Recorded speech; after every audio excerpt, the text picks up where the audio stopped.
Alassane Ouattara, le valet complexé de la France-Afrique. Première partie. Derrière le vernis du technocrate se cache un valet docile, prêt à tout pour maintenir la mainmise de la France sur la Côte d'Ivoire. Oui, ce même pays qui s'est battu pour son indépendance est aujourd'hui gouverné par un homme dont la seule mission est de le garder dans le giron de l'ancienne puissance coloniale. Alassane Ouattara n'est pas le président de tous les Ivoiriens.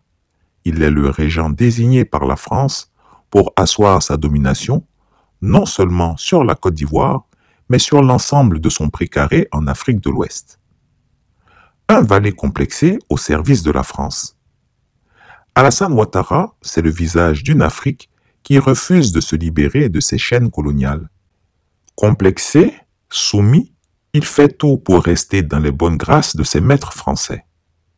Chaque geste, chaque décision politique, chaque contrat signé sous son régime porte l'empreinte de la France. Derrière ces grands discours sur l'émergence de la Côte d'Ivoire se cachent les véritables objectifs. Maintenir le contrôle des ressources ivoiriennes au profit des multinationales françaises et garantir à la France une influence durable sur la sous-région. D'après les données disponibles auprès du MEDEF, le patronat français, il y a entre 600 et 700 entreprises françaises présentes en Côte d'Ivoire. Ces entreprises opèrent dans divers secteurs, notamment BTP et infrastructures, énergie, télécommunications, transport et logistique, services bancaires et financiers, distribution, hôtellerie, restauration, agroalimentaire, pétrole et gaz. Je peux en citer quelques-unes. Par exemple, le groupe français Bouygues, via sa filiale Bouygues Construction, a obtenu le marché de la construction du pont Henri-Konan Bédier. Mais aussi, il a obtenu la gestion et l'exploitation de cet ouvrage pour une durée de 30 ans. C'est encore à Bouygues qu'Alassane Ouattara a confié la réalisation du métro d'Abidjan.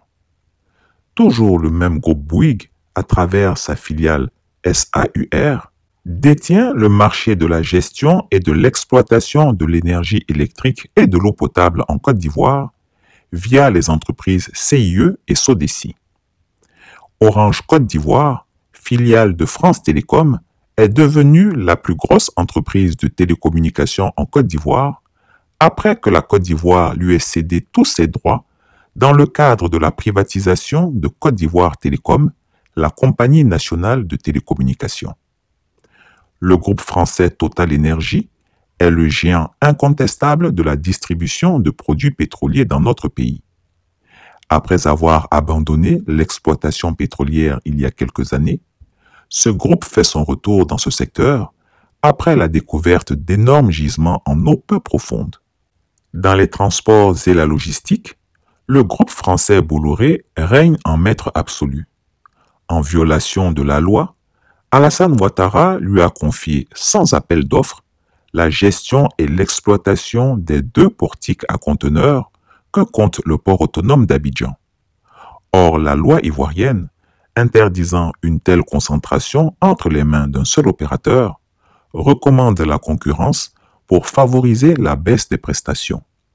C'est encore le même groupe Bolloré qui a obtenu le contrat d'exploitation de la ligne ferroviaire Abidjan-Ouagadougou.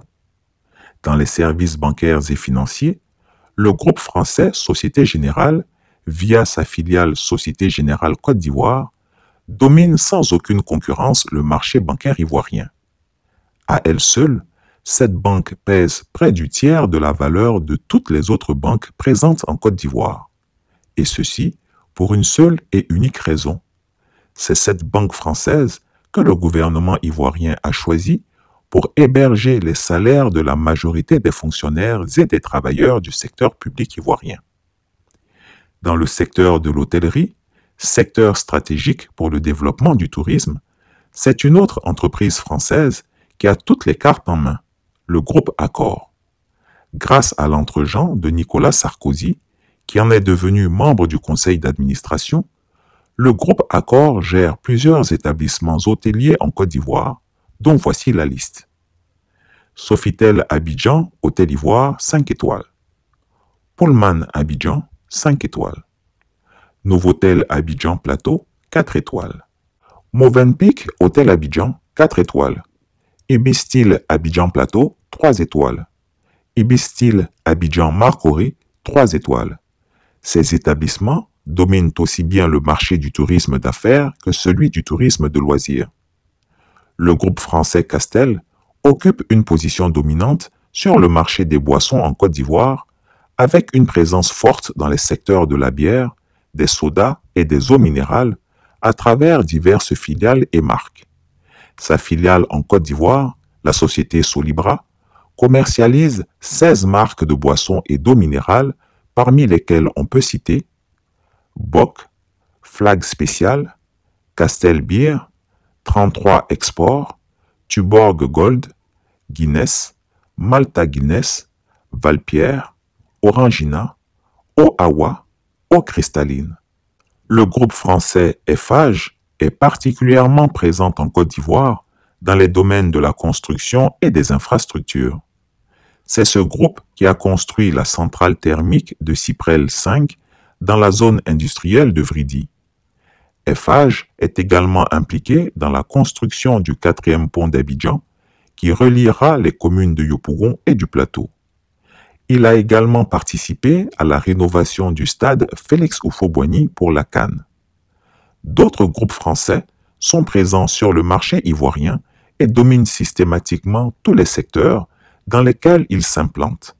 On peut citer rapidement Air France, transport aérien, Carrefour, grande distribution, Veolia, gestion des eaux usées et traitement des déchets ménagers, CEMOI, transformation de cacao, Decathlon, distribution d'articles de sport, etc. J'ai failli oublier la société GEOS, société française de sécurité privée, fondée par un ancien membre de la DGSE, les services secrets français, qui assure la gestion complète du port d'Abidjan depuis décembre 2023, y compris la sécurité et le contrôle des flux. Cette affirmation a été faite par le général Didier Castres, ancien sous-chef d'état-major français et président du groupe GEOS devant l'Assemblée nationale française. À titre d'exemple, GEOS, depuis décembre, assure la gestion complète du port d'Abidjan. Il en assure la sécurité, il en assure le contrôle des flux in et des flux out, il en assure la relève des taxes des bateaux qui rentrent, qui sortent, etc. Voilà à peu près les 4 métiers, de façon très synthétique, de GEOS. On pourrait se faire demander, évidemment, c'est pas une offre, mais on pourrait se faire demander que l'ensemble Port-Bouët, port, aéroport d'Abidjan et l'Homonor soient transformés en camp multinational de mise en condition opérationnelle des contingents qui vont participer à des opérations, que ce soit des contingents africains ou que ce soit des contingents européens. Voilà ce qu'on pourrait faire. Le tyran Ouattara a bradé nos richesses nationales. Les entreprises françaises viennent faire leur beurre en Côte d'Ivoire et rapatrient tous leurs bénéfices en France, pendant que les Ivoiriens peinent à voir les fruits de leur travail. Le vieux Grigou est le gardien de ce système. Sous son règne, aucun Ivoirien, je dis bien aucun Ivoirien, n'est devenu milliardaire. Au contraire, tous ceux qui avaient des places intéressantes dans l'économie nationale ont été acculés, poussés à la faillite et remplacés par des entreprises françaises. Cet homme a accepté de sacrifier l'avenir de son propre peuple pour satisfaire les désirs de ses mentors occidentaux. Fin de la première partie. Chris Yapi ne ment pas. Retrouvez Chris Yapi sur ses 2 chaînes YouTube, sa chaîne Dailymotion, Instagram et VK.